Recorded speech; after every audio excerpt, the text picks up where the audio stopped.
ദിലീപ്, ഈ ദുരന്തമുണ്ടായ ഈ ഇടത്തിനടുത്തുള്ള തീരമെന്നുള്ള നിലയിൽ ബേപ്പൂരിൽ ഇപ്പോൾ ഇതുമായി ബന്ധപ്പെട്ട് എന്തൊക്കെ ഒരുക്കങ്ങളുണ്ട്, എന്തൊക്കെയാണ് അവിടെ ലഭ്യമാകുന്ന വിവരങ്ങൾ? ദിലീപ് കുമാർ.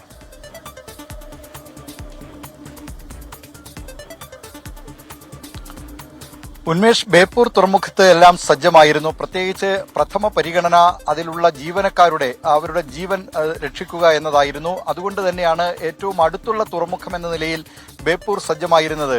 കുറെ കൂടി അടുത്ത തുറമുഖം അഴീക്കലാണ്, കണ്ണൂരിലെ. പക്ഷേ അവിടേക്ക് കപ്പലിന് നേരിട്ടെത്താൻ കഴിയില്ല. ദിലീപ് കുമാർ ഒരു നിമിഷം. ഇപ്പോൾ പ്രേക്ഷകരിലേക്ക് എത്തുന്ന ഈ ചിത്രങ്ങൾ അതവിടുത്തെ രക്ഷാദൌത്യത്തിന്റെ ചിത്രങ്ങളാണ്. ആ കപ്പലിൽ ഉണ്ടായിരുന്ന ജീവനക്കാരെ അവിടെ എത്തി രക്ഷപ്പെടുത്തി മറ്റ് കപ്പലുകളിലേക്ക് മാറ്റുന്ന, സുരക്ഷിത ഇടങ്ങളിലേക്ക് മാറ്റുന്ന ചിത്രങ്ങളാണ് ഇപ്പോൾ പ്രേക്ഷകരിലേക്ക് എത്തിക്കുന്നത്. അങ്ങകലെ കപ്പലിലുള്ള കണ്ടെയ്നറുകൾ കത്തിയമരുന്നത് കാണാം. അവിടെ നിന്ന് ജീവനക്കാരെ രക്ഷപ്പെടുത്തിയിരുന്നു. 18 ജീവനക്കാരെയാണ് രക്ഷപ്പെടുത്തിയത്. അവരെയാണ് ഇപ്പോൾ മംഗലാപുരം തീരത്തേക്ക് എത്തിക്കാൻ പോകുന്നത്. അവിടെ നിന്ന് ആ രക്ഷാദൌത്യത്തിന്റെ ചിത്രങ്ങൾ 24 ലഭ്യമായിട്ടുണ്ട്. ആ ദൃശ്യങ്ങൾ, ആ ചിത്രങ്ങൾ ഇപ്പോൾ പ്രേക്ഷകരിലേക്ക് എത്തിക്കുകയാണ്.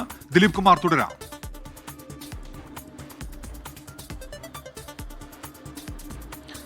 ഉന്മേഷ്, അഴീക്കലാണ് തൊട്ടടുത്ത തുറമുഖമെങ്കിലും അവിടേക്ക് ഈ കപ്പലിന് നേരിട്ടെത്താൻ കഴിയില്ല. അവിടെ കപ്പൽ ചാലിന് ആഴം കുറവാണ്. ബേപ്പൂരിനെ സംബന്ധിച്ചും, ബേപ്പൂരാണ് പിന്നീട് തൊട്ടടുത്ത മറ്റൊരു തുറമുഖം. ഈ ബേപ്പൂരിൽ നിന്ന് 40 നോട്ടിക്കൽ മൈൽ, ഏതാണ്ട് 129 കിലോമീറ്റർ അകലെയാണ് ഈ കപ്പൽ ഉള്ളത്. അവിടേക്ക് പക്ഷേ അവിടെ നിന്ന് ഈ ജീവനക്കാരെ രക്ഷപ്പെടുത്തി ഇവിടേക്ക് കൊണ്ടുവരണമെങ്കിലും ഇതേ പ്രശ്നം തന്നെയുണ്ട്. ഇവിടെ ഈ കപ്പൽ ചാലിന് വേണ്ടത്ര ആഴമില്ല. അതുകൊണ്ട് മറ്റേതെങ്കിലും ബോട്ടുകളിലോ ഒക്കെ വേണം, ടഗുകളിലൊക്കെ ആയിട്ടാണ് കൊണ്ടുവരേണ്ടത്. അതുകൂടി കണക്കിലെടുത്താണ് ഇപ്പോൾ മംഗലാപുരത്തേക്ക് ഇവരെ കൊണ്ടുപോകുന്നതിന്, മംഗളൂരുവിലേക്ക് കൊണ്ടുപോകുന്നതിനുള്ള തീരുമാനം അധികൃതർ എടുത്തത്. അവിടുത്തെ കപ്പൽ ചാലിന് ആഴമുണ്ട്. നേരിട്ട് ആ കപ്പലിന് അവിടെ തുറമുഖത്തേക്ക് തന്നെ പ്രവേശിക്കാൻ കഴിയും. അത് കണക്കിലെടുത്തുകൊണ്ട് അങ്ങോട്ടേക്ക് കൊണ്ടുപോകുന്നതിനുള്ള തീരുമാനമാണ് ഇപ്പോൾ എടുത്തിട്ടുള്ളത്. ഏതായാലും ബേപ്പൂർ തുറമുഖം സജ്ജമായിരുന്നു. ഇവിടെ ആംബുലൻസുകൾ ഉൾപ്പെടെയുള്ളവ സജ്ജമാക്കി നിർത്തിയിരുന്നു. ആശുപത്രികൾക്കും വേണ്ട നിർദ്ദേശം നൽകിയിരുന്നു.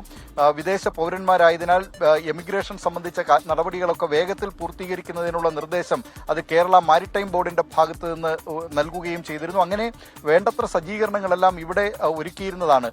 ഏറ്റവും വലിയൊരു ആശങ്ക ഈ കേരള തീരത്ത് ഇങ്ങനെ അടിക്കടി അപകടങ്ങൾ, ഇപ്പോൾ 2 ആഴ്ചക്കിടെ 2ാമത്തെ അപകടമാണ് സംഭവിച്ചിരിക്കുന്നത് എന്നതാണ്. അതുകൊണ്ട് തന്നെ മത്സ്യത്തൊഴിലാളികളെ സംബന്ധിച്ച്, തീരമേഖലയെ സംബന്ധിച്ചൊക്കെ വലിയ ആശങ്കയുണ്ട്. അക്കാര്യത്തിൽ എന്തായിരിക്കും ഇനി അടുത്ത നടപടി എന്നതൊക്കെ ഇനി അറിയാനിരിക്കുന്നതേ ഉള്ളൂ. ഇപ്പോഴും ഈ കപ്പലിലെ തീ കെടുത്താനായിട്ടില്ല, തീ നിയന്ത്രണ വിധേയമായിട്ടില്ല എന്നതാണ് ഏറ്റവും പ്രധാനപ്പെട്ട കാര്യം. ഈ തീ അണയ്ക്കുന്നതിനുള്ള കോസ്റ്റ് ഗാർഡിന്റെ 5 കപ്പലുകൾ, അതോടൊപ്പം തന്നെ നാവികസേനയുടെ ഒരു കപ്പലും അവിടേക്ക് എത്തിയിട്ടുണ്ടെങ്കിലും ഇതിനടുത്തേക്ക് എത്താൻ കഴിയുന്നില്ല. കാരണം വലിയ സ്ഫോടനങ്ങൾ, അതിൽ കണ്ടെയ്നറുകൾ നടക്കുന്നു. ഈ സ്ഫോടനങ്ങളെ തുടർന്ന് തീപിടിച്ച കണ്ടെയ്നറുകൾ കടലിലേക്ക് വീഴുന്നു. നേരത്തെ ആദ്യം 20 കണ്ടെയ്നറുകളാണ് കടലിലേക്ക് വീണതെങ്കിൽ ഇപ്പോൾ കൂടുതൽ കണ്ടെയ്നറുകൾ തീപിടിച്ച് കടലിലേക്ക് വീഴുന്ന ഒരു പ്രവണതയാണ് ഇപ്പോൾ കാണുന്നത്. തീയുടെ കാഠിന്യവും വളരെ കൂടുതലാണ്. അതുകൊണ്ടാണ് ഇതിനടുത്തേക്ക് എത്താൻ കഴിയാത്തത്. ഏതായാലും തീ കെടുത്തുന്നതിനുള്ള ശ്രമങ്ങൾ അത് നടക്കുന്നുണ്ട്. പക്ഷേ അത് പൂർണ്ണമായും ഇതുവരെ ഫലവത്തായിട്ടില്ല എന്നതാണ് വസ്തുത. ഇതിനകത്ത് കണ്ടെയ്നറിനുള്ളിൽ അപകടകരമായ സ്ഫോടനശേഷിയുള്ള രാസവസ്തുക്കളൊക്കെ ഉണ്ട് എന്നതാണ് ലഭിക്കുന്ന വിവരം. അത്തരത്തിലുള്ള ചരക്കുകളൊക്കെ കൊണ്ടുപോകുന്നത് ഈ കപ്പൽ വഴിയാണ്, കപ്പൽ സമുദ്രമാർഗമാണ്. അതുകൊണ്ട് തന്നെ ഈ കണ്ടെയ്നറുകളിൽ എന്തൊക്കെയാണ് ഉള്ളത് എന്നതൊക്കെ സംബന്ധിച്ചൊക്കെ ഇനി കൂടുതൽ കാര്യങ്ങൾ അറിയേണ്ടതുണ്ട്.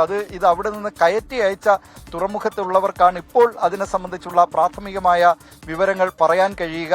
കൊളംബോയിൽ നിന്നാണ് ഇത് കയറ്റി അയച്ചത്. കൊളംബോയിൽ നിന്ന് മുംബൈയിലെ ജവഹർലാൽ നെഹ്റു തുറമുഖത്തേക്കാണ് ഇത് വന്നുകൊണ്ടിരുന്നത്. നാളെ, അതായത് 7-ാം തീയതി ആയിരുന്നു അത് പുറപ്പെട്ടത്. നാളെ രാവിലെ 9:30 ഇത് മുംബൈ തുറമുഖത്ത് എത്തേണ്ടതായിരുന്നു. അതിനിടെയാണ് ഇപ്പോൾ ഈ ബേപ്പൂരിന് സമീപം, ബേപ്പൂരിന് ഉള്ളിൽ ഏതാണ്ട് 40 നോട്ടിക്കൽ മൈൽ അകലെയായി ഇതിന് കപ്പലിൽ തീപിടുത്തമുണ്ടായിട്ടുള്ളത്. കപ്പലിന്റെ 2ാമത്തെ ഡെക്കിലാണ് ഈ തീപിടുത്തം തുടങ്ങിയതെന്നാണ് വിവരം. വളരെ പ്രധാനപ്പെട്ട കാര്യം ഡോക്ടർ ഉന്മേഷ്, ഈ 4 ജീവനക്കാരുടെ കാര്യത്തിലാണ്. അവരെ സംബന്ധിച്ചുള്ള കാര്യത്തിൽ 18 പേരെ രക്ഷപ്പെടുത്തി, 4 പേരുടെ കാര്യത്തിൽ അനിശ്ചിതത്വം തുടരുകയാണ്.